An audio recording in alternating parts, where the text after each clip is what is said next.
It has been 10 long years since the Whitaker family vanished without a trace. No remains, no explanations, only a silence that seemed to swallow every question the world asked. For years, Glacier National Park kept its secrets well.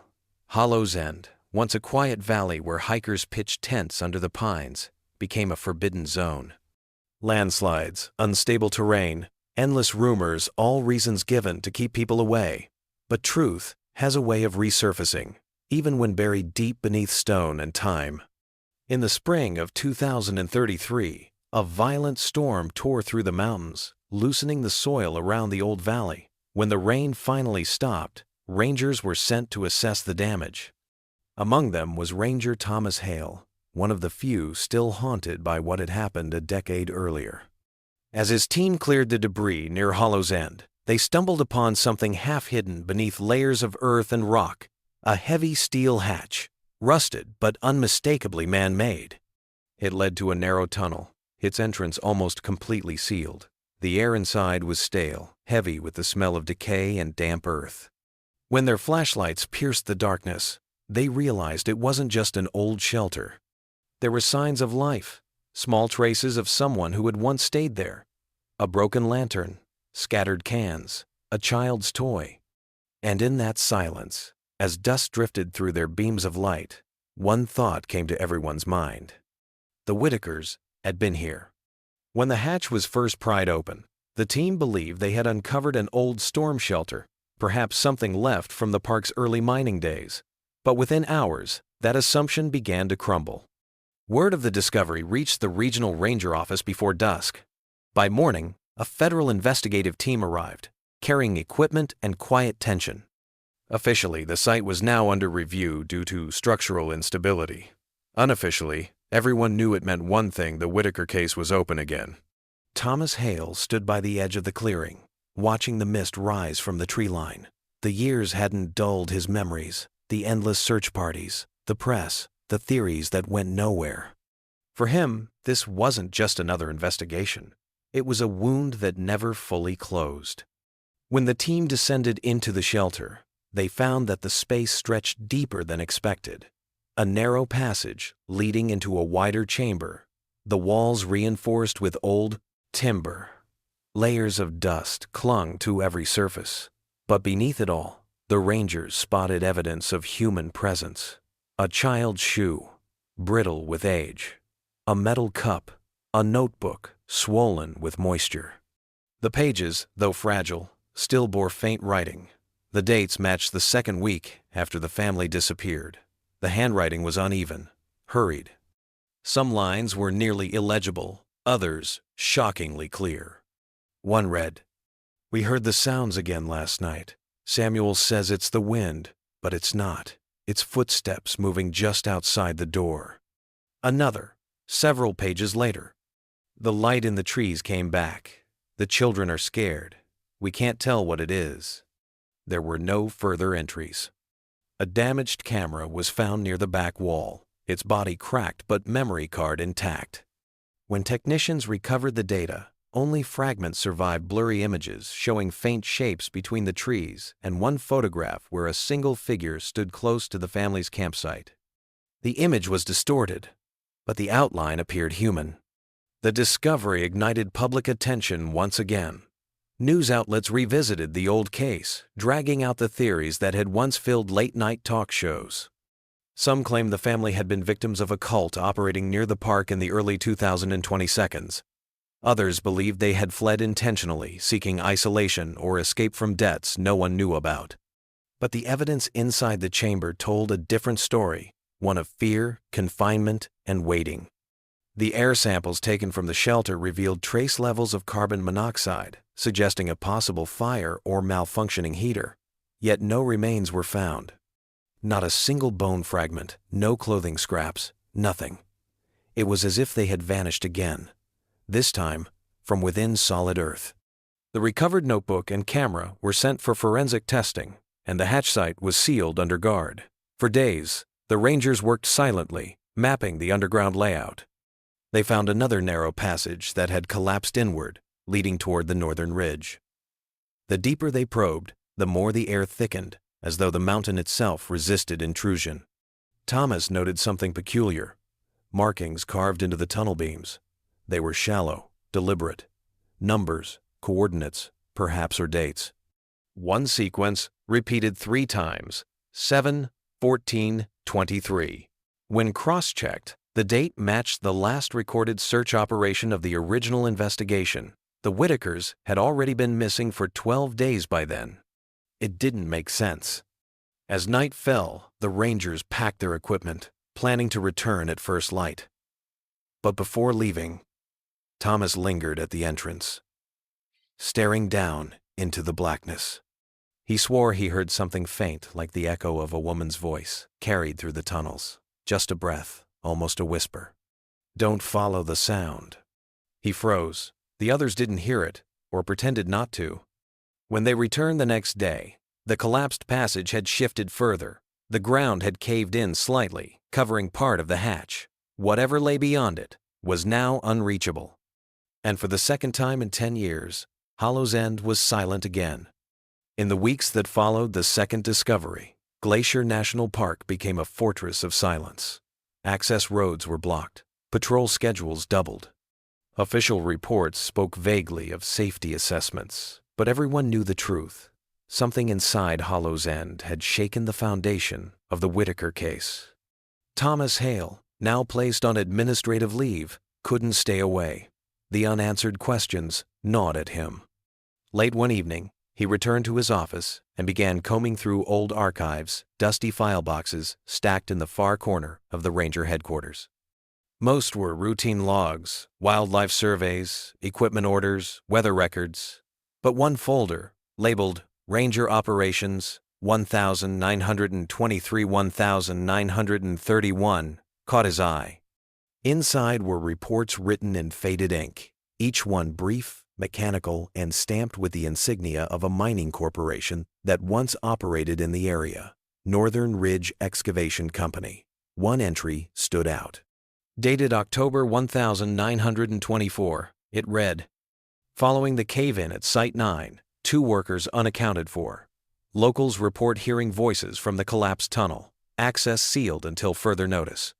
A handwritten note beneath it, in a different pen, added, "It wasn't an accident. They opened something." Thomas copied the files and drove to the small town of Columbia Falls, 20 miles south of the park. There, in a weathered cafe by the highway, he met Harold Klein, a retired foreman who once worked with the Park Service during the 1970 seconds. Klein's eyes were pale, unsteady, but his memory sharp. When Thomas mentioned Hollow's End, the old man's hand trembled slightly around his coffee mug. "That valley," he said quietly, "was never supposed to be open to the public. Long before it became a campground, the miners tried digging there. They said the rock sang." Thomas frowned. "Sang?" Klein nodded. "Low sounds, like voices humming through the tunnels, drove men mad after a few days underground. Some claimed it wasn't sound, it was memory, echoes of something buried too deep." He paused, looking toward the window. The company pulled out fast, sealed everything. The documents were buried in the park's files, and the rest forgotten. That night, Thomas returned home unsettled. The idea of a mountain holding memory seemed absurd, yet the notebook recovered from the shelter hinted at something similar. The words footsteps, lights, whispers, they aligned eerily with what Klein described. Days later, a journalist named Marissa Cohen reached out to him. She'd been following the Whitaker story for years, tracing every dead end. She told Thomas she'd found something hidden in the state archives, a restricted folder labeled Acoustic Survey, Glacier Range, 1978.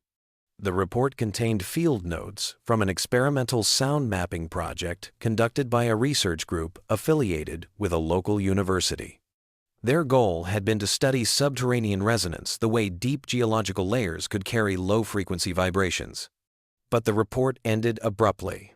The final page, half-burned and misfiled, mentioned psychological disturbance among staff and unexpected human-like harmonics. Marissa leaned forward. They heard something, voices, tones that shouldn't have existed. They shut it down after that. Thomas realized the pieces were aligning: the miners in 1924, the research team in 1978, and the Whitakers in 2023, each separated by decades, yet all drawn to the same valley. Together, he and Marissa visited an elderly ranger named June Marin, one of the last people alive who had worked the area before it was closed to hikers. Her small cabin overlooked the forest edge, where the trees thinned into fog. When asked about Hollow's End, her expression tightened. "You can't map that place," she said. "The compass won't stay still. The radio never holds a signal." Once, a trainee wandered off the trail just for minutes. When we found him, he was shaking, said he heard children laughing underground. Marissa hesitated. June nodded slowly.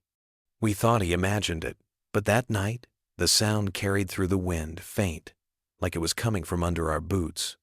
Thomas sat in silence, the chill of her words sinking in. Every account, every document, pointed toward something not supernatural, but residual. As though the mountain recorded what it touched: fear, pain, memory, replaying them again and again. Before leaving, June handed Thomas a small envelope. Inside was a faded photograph, a black and white image showing a group of miners posing near a tunnel entrance. Scribbled on the back, "Hollow's End, 1923. Behind the smiling men, barely visible in the shadow of the mine, was a second figure, unclear, blurred, standing too still to be human. Marissa looked up at Thomas, her voice trembling. "If the mountain remembers everything, maybe the Whitakers never left it." The wind outside howled softly through the pines. Somewhere in the distance, a hollow echo rolled down from the ridge, low, rhythmic, like a heartbeat pulsing through the earth.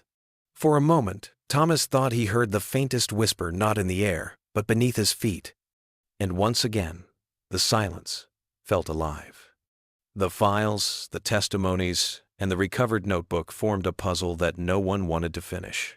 Each new fragment answered nothing, only raised more unsettling questions.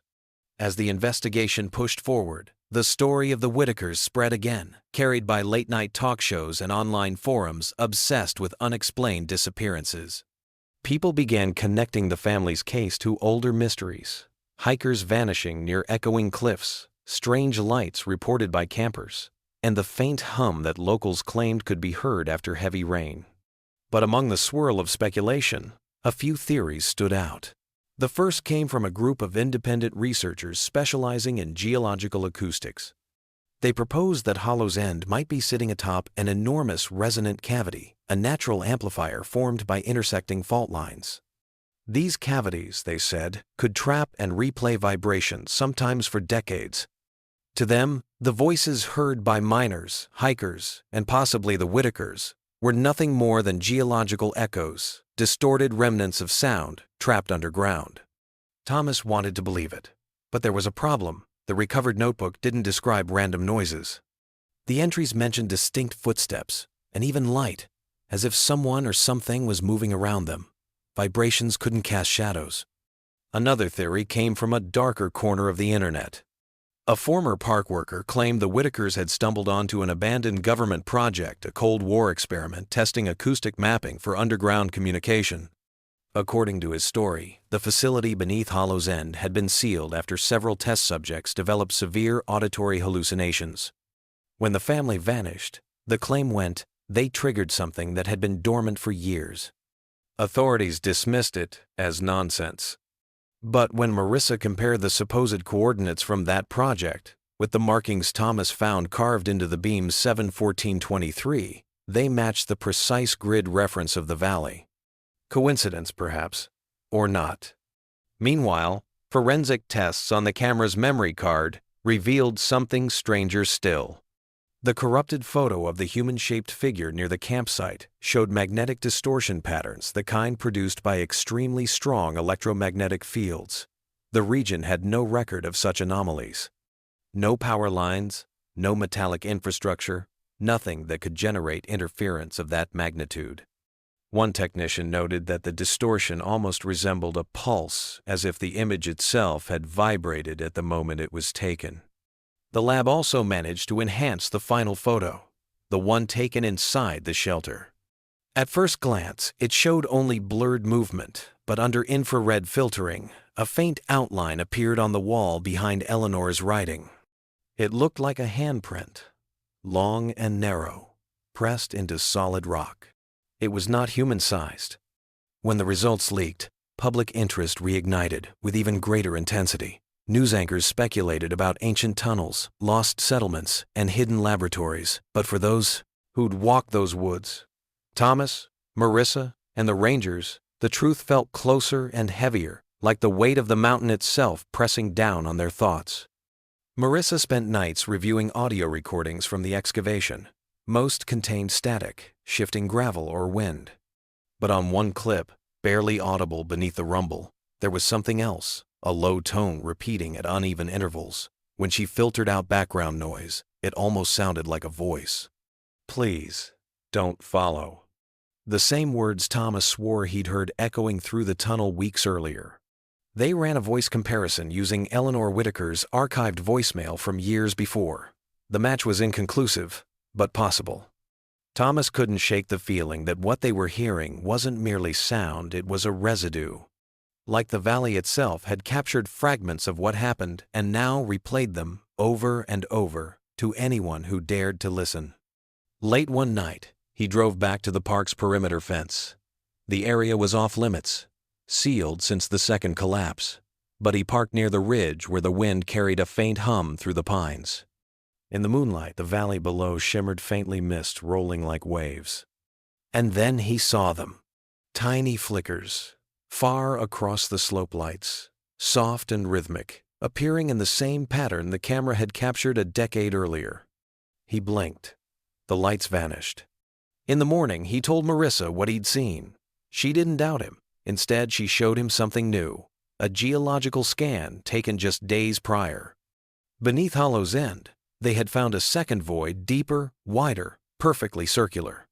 When she pointed at the digital cross-section, Thomas's stomach tightened. The void's outline mirrored something familiar, a human skull, hollow and incomplete. Marissa's voice broke the silence. "Whatever's down there, it's not just rock." Neither of them spoke again for a long while. Outside, the forest shifted in the wind, branches creaking, gravel whispering underfoot, sounds that could have been natural, or memories stirring beneath the earth. The late autumn air in the mountains carried a weight that seemed almost physical. By November, most organized searches for the Whitaker family had dwindled. What had begun as a frantic manhunt had been whittled down to a handful of determined rangers and a few locals who refused to stop looking. The forest had already begun to cover the traces of an exhausted search, scattering leaves across tracks and brushing away small signs with an indifferent hand. Everything shifted because of a graduate student's curiosity. A team from a nearby university had entered the restricted zone to study erosion patterns and moss regrowth. They weren't searching for people. They were measuring soil. But Clara Hayes, the student, spotted a smear of color among the brown, a corner of synthetic fabric sticking from damp earth. She pulled, and a torn child's backpack came free. On the inside flap, in smudged black ink, was a name, Lucy Whitaker. Within hours, the cordon was re-established, and the park exploded into controlled chaos. Forensic teams moved quietly, methodically. The backpack's contents told small, intimate details. A plastic water bottle with a cartoon sticker, a few melted granola wrappers, a folded field map, and a small notebook bearing Lucy's childish handwriting. The pages contained rough sketches of a ridge and a creek, a scribbled note encircled twice, "We're not alone out here." Less than 200 feet away, tucked in a hollow root, lay a pair of hiking boots. Weathered and laced, they were an adult size. DNA testing later confirmed what everyone feared and expected. The boots belonged to Samuel Whitaker. These discoveries changed the tone of the search. Nothing was scattered as if by animals. The items appeared, placed, arranged in a manner that felt deliberate. Someone had taken time to position things to leave a scene with intention. Nearby, 3 small stones had been stacked into a neat triangle. Rangers unfamiliar with any mark like that debated whether it was a survival sign or something older, some kind of quiet marker. A drone flown over the immediate area captured a new anomaly, a structure, small and half-hidden beneath a canopy of aged pines. On foot, the team found a frame of rotted timbers and collapsed planks as shelter, not on any park map. Inside, remnants of a small camp remained, a circle of charred stone, a dented lantern, and an old metal cot. On a wall, faintly carved into a weathered plank, were the initials E.W. That single carving tied the shelter to the family. The initials matched Eleanor Whitaker's name, and the handful of children's drawings pinned to a beam, stick figures, a sun, a trail, suggested the place had been used by small hands. Some drawings looked brittle with age, others bore pencil strokes surprisingly clear, as though someone had been there recently. Investigators combed the nearby soil for prints and scent. They found nothing fresh beyond one disturbing detail. The shelter itself contained no recent food waste, no footprint trails leading away. It was as if those who had used it stepped back into the forest and simply vanished. The public reaction was visceral. Townsfolk filled the diner with theories. Online message boards lit up with speculation. Some insisted the careful placement of Lucy's backpack and Samuel's boots meant the family had been trying to be found. Others suspected that some presence had guided them to shelter or had placed those items later for reasons no one could explain. Yet amid the frenzy, a quiet, gnawing realization spread among those who had spent months searching. These new finds didn't close the case, they widened it. Whoever or whatever had touched those things had done so with purpose. The Whitaker family's trail had not been erased by wild animals or weather. It had been rerouted, rearranged, and left behind like a message someone refused to let go of. And in the dim light of that hidden shelter, with the initials carved into the plank and the children's drawings pinned to the wood, the valley seemed to hold its breath as if waiting for the next person who would try, stubbornly, to follow the trace. Days bled into one another after the shelter was unearthed. Search teams expanded in every direction, following the faintest trace suggested by Lucy's notebook. Cameras clicked, dogs worked tirelessly, and the simmering hope of the townspeople rose and fell like wind over ridgelines. But after 3 days of digging and careful probing, the earth yielded something more definitive and more devastating. A cadaver dog who had worked the original searches froze at the creek's bend and alerted. Beneath a thin layer of soil, technicians uncovered bone fragments.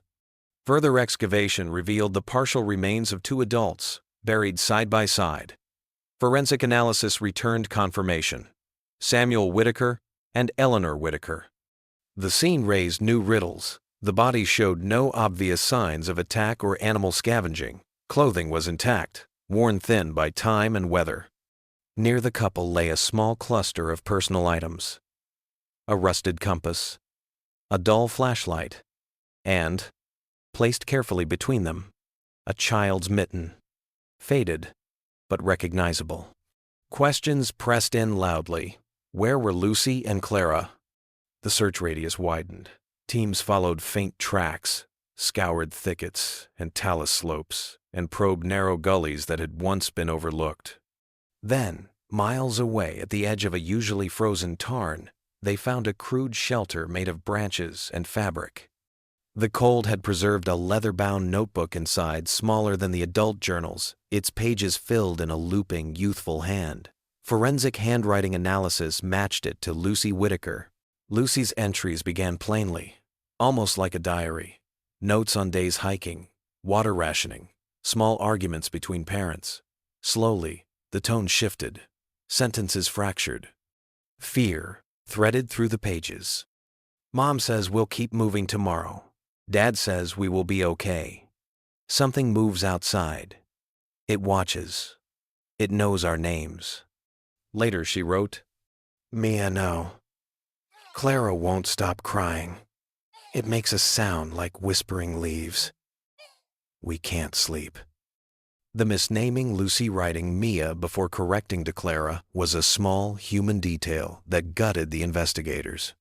The final entry, the one that would be pinned to every report and every headline, read simply, smeared and hurried. If someone finds this, don't follow the sound. That note refocused the search in an unexpected way. Investigators found faint, small boot impressions leading from the shelter to the lake's edge. The prints stopped where water met ice. Divers and sonar teams scanned the depths for days with no success. No remains were recovered. When the official report closed, authorities listed Samuel and Eleanor's deaths as exposure and hypothermia, and declared the remainder of the family presumed deceased. The language was clinical. It did not ease the way the town grieved. For locals and searchers, official closure felt like an attempt to fit an impossible puzzle into tidy boxes. Months later, the site where the plank had been carved and the shelter unearthed was sealed with permanent barriers and a notice citing unstable ground. But the human need for answers persisted. Ranger Paul Price, who had worked the initial searches years before, returned quietly one spring morning to leave flowers by the carved initials. He stood for a long time, listening to the cold air move through the pines. That day he swore he heard a sound carried up from below, faint and impossible, a child's laugh, light and clear, like a memory that shouldn't still exist. He called out, thinking perhaps he had startled a passing family, but only the forest replied. Later, in private, he told a colleague a detail he never would put on record. Just before the laugh faded, he heard his own name whispered back at him, soft as breath. After that, park management kept the area off limits, but tales spread. Hikers returning from other trails spoke of tiny flickers of light far on ridgelines, moving slow and careful as if leading someone somewhere. Old-timers said the valley hummed differently after rain, a low tone, almost like a voice playing far underground. Some insisted the Whitakers had been the victims of a terrible accident. Others whispered about old mining experiments and strange resonances held in bedrock. Scientists pointed to geological anomalies, to acoustic resonant cavities that can transform ordinary noise into eerie mimics of speech. Folk stories spoke of a place that remembers what happens to it and echoes those moments back at night. The truth remained stubbornly out of reach. 2 people were found and brought home. 2 remained missing without trace. The evidence, a notebook, a mitten, a carved initial, a child's drawing, resisted tidy explanation. It offered only impressions, intensity where there should have been randomness, intention where chaos might have reigned. In time, the Whitaker case settled into the community's long memory. It became less a police file and more a story told beside kitchen tables and campfires. A reminder that the mountains keep more than trails and bones. They keep echoes of small hands tracing a map, of a lantern's light moving between trees, of a voice telling the living not to follow a sound. And sometimes, when wind and night conspire, people say they can hear that sound again, faint, indistinct, like someone calling from a place no one can safely reach. The valley is closed now for safety, but in quieter moments, the memory does what the land does. It waits, patient and endless, carrying the Whitaker family's silence with it. If this story stayed with you, if the silence of the Whitaker family still echoes in your mind, don't let their memory fade. Subscribe to Last Seen for more true disappearance stories that linger between fact and fear, between what we know and what's still waiting out there. Every view, every share, every comment keeps these stories alive and helps us continue searching for answers that may never come easily. Because somewhere, beyond the trails and the trees, there are names still waiting to be spoken again. Until the next story, stay curious, stay safe, and remember, some disappearances never end.